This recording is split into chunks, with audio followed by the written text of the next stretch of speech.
Hey guys, welcome back. It's your girl Tasha, and if you're new here, welcome. I'm Tasha. Also, if this is your first time here, make sure to check out my other content. Today I want to show you guys how I did these boho knotless braids, y'all. Because this was my first time, I didn't get like complete human hair. I wanted to make sure that I do the style, and I tried it first before I go spending off all this money, which now that I know how to do it, I definitely want to get some human hair, because throughout the process of doing it, when I started from the back going up to the top, I realized some tips, but we'll get into that in the video. Make sure to check me out on Instagram, Tasha by Nature, as well as on TikTok, Tasha Chanel. But first and foremost, make sure to subscribe to this channel if you haven't already. It really does help out my channel a lot, and I appreciate you for just stopping by. Like this video, comment, and share. But yeah, let's get into the video. First, I washed my hair with shampoo and conditioner. I used a rat tail comb, some shine and jam, which is good for braids, some hair ties, as well as some alligator clips. For hair, I used Expressions pre-stretched braiding hair, which was 52-inch with a 3-pack. And for curly pieces, I used Brazilian Bundles pre-stretched human hair blend, and it was 2 packs of that. I started off by getting all the parting out the way. I used the shine and jam to help get cleaner parts, and I also used my mirror to help see what's going on in the back at times. At first, I honestly thought the parting would be the easiest thing because you're just parting your hair, but it was actually the most tedious. First of all, you can't even see what's really going on in the back. So it's different to braid your own hair and part your own hair than it is for anybody else's. But yeah, it did take a long time, and I did that in the first day. The next day, I focused more on braiding. So to me, the most harder part was just getting the parting done, because I would part them in sections and then I would part each section after that.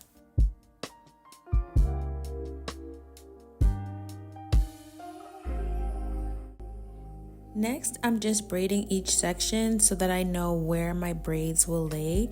It's best to have a map out of where you're going to braid so that you get the style you want, and so that the process in terms of time doesn't take as long. As you can see, my parting is not the greatest, but the shine and jam actually helps me get straighter lines, so it wasn't that bad, but it could be better. But yeah, definitely use the shine and jam, and just take your time parting, and use the claw clips and the hair ties just to get the hair out of the way so that you can have cleaner sections. You don't have to braid them all the way down like I did, but because I knew I wouldn't have as much time tonight to get everything finished, I didn't want my hair to unravel, so I just braided them a little further down so that in the morning they were still sectioned off. When I reached the front section of my head, I changed the direction to where I wanted the braids to fall. I did about 4 to 5 sections on each side, giving myself a middle part. So it all depends on how thick you want the braids to be. My hair is on the thinner side. If you've been on my channel, I always say that I have big hair, but I don't have really thick hair. So I didn't want the braids to be too small, but I also didn't want them to be too big either. Each part that I did earlier, I just split them up into 2. Whenever I'm doing braids, I always start at the back and I work my way up to the front just to make it easier. This is how it's looking so far, and you can see how the braids change on the side, and I'm just going to do the same thing to the other side.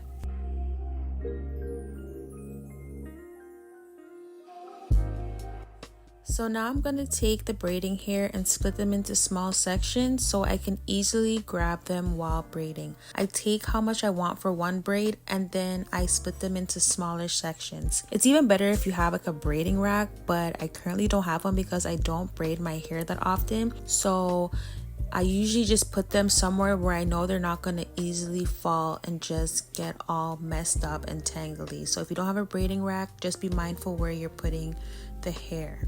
So when I started braiding in the hair, I realized that I was taking a long time because of the way I was braiding it, like the direction I was doing the braid. So when I got midway, I realized that I had to change it up so that I can get this done a little bit faster, as well as just making it easier for me. So I'm going to show you guys right now how I braided it. You see how I'm braiding outwards?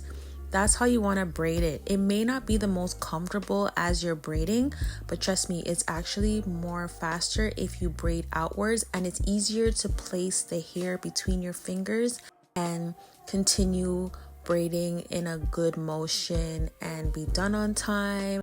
Not only was it easier when I was adding in the braiding hair, it also was easier when I was adding in the curly strands, because I noticed when I was braiding it towards my face and adding in the curly hair, it will kind of slip out a bit. But when I placed the curly strands in when I was braiding outwards, I noticed that it stayed in much better, and it was easier for me to have control with how I was braiding, and it was done much faster. But when I was braiding the other way, it was just a little bit trouble, like, you know, it was just causing more trouble. So braid outwards, it was actually a big difference, and I noticed that I was just picking up pace. I also wrapped the curly strands around my bun so that it will hold and not fall. Some people just use those alligator clips just to clip it up, but it was just easier for me to just wrap it around my bun and start braiding.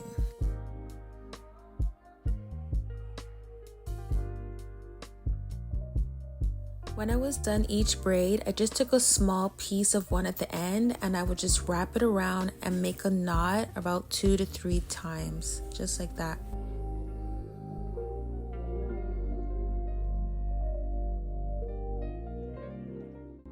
Another thing you want to know when you're doing braids like this, or any type of style where you have like packs of hair, you want to make sure that you don't wait until you get to the top to be like, do I even have enough hair? Because I actually wanted to have more curly strands up at the top, but I noticed that I used the majority of it in the back. I really thought I was gonna have enough. It didn't turn out bad, but next time I'll make sure that I have enough bundles so that when I get to the top, I don't have to use as less as I was using when I was getting towards the top.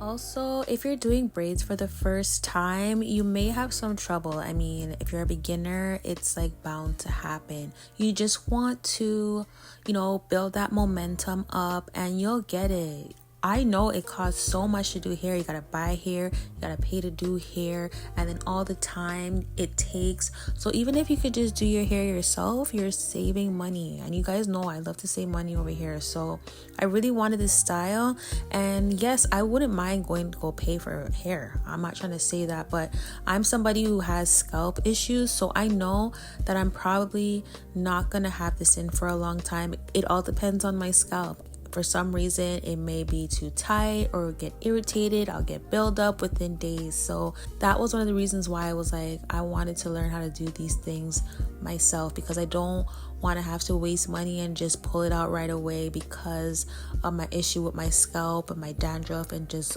all of that. So as you do it a few times, it should get easier, because once I reached to the top, it actually was not that hard.